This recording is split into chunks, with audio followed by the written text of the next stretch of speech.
grots gen I fi am Gymru.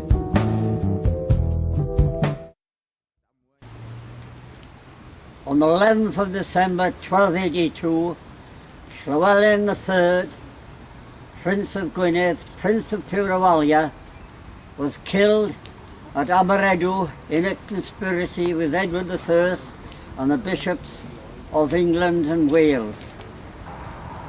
He was killed and kept in a cave overnight and then beheaded the next day. His head was taken to London and his body was interred in Cymru.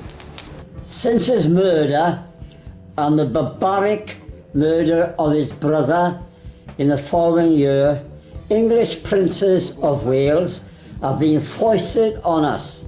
The last investiture of these English so-called princes of Wales took place in 1969.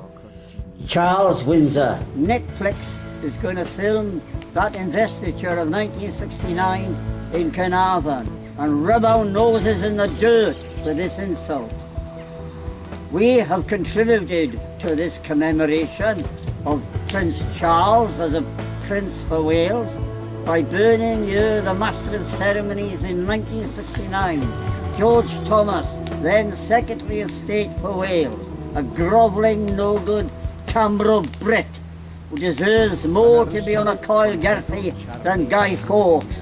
This is a traitor, and this is what we think of him. Even though he's dead, we're burning him. And let Netflix and all of Wales think about that.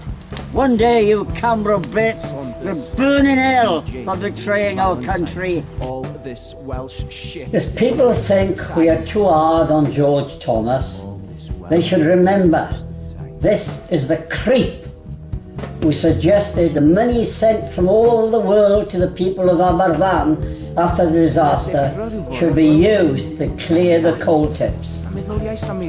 As R.S. Thomas, the Welsh poet, would call him, a grovelling hypocrite. Dysgodd I ni I beidio athlogu a derbyn yr hyn sydd yn iawn i'r lleiafrif.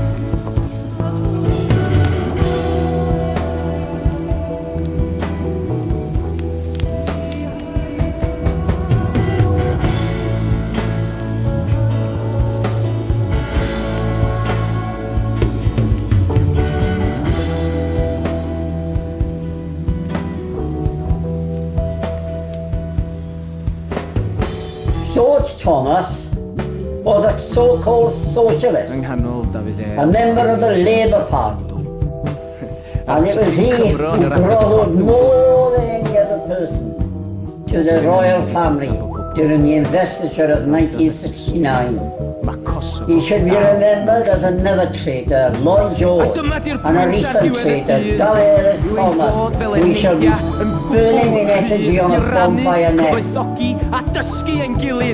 I beidio athlogu i'r hyn sydd yn iawn i'r lleiafrif. Plygu i'r hyn sydd yn iawn i'r lleiafrif.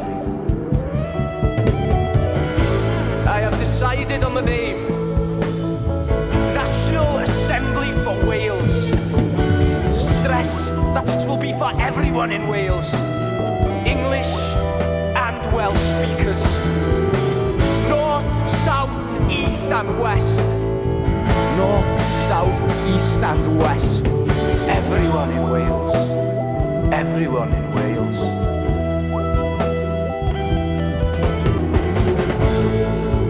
Yn 1536, feidianwyd y famwan mewn gloddest o hunan bwysigrwydd a braf.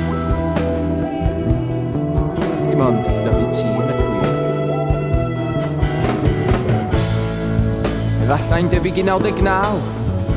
Pan estynwyd llaw i'r teulu breintiedig, nad oedd yn gysylltiedig mewn unrhyw ffordd i'n cymilliad ni y cychwyn ostryniedig. A be am wahoddiad diau, R.S. ac Gwynfor Evans? A'i hysbryd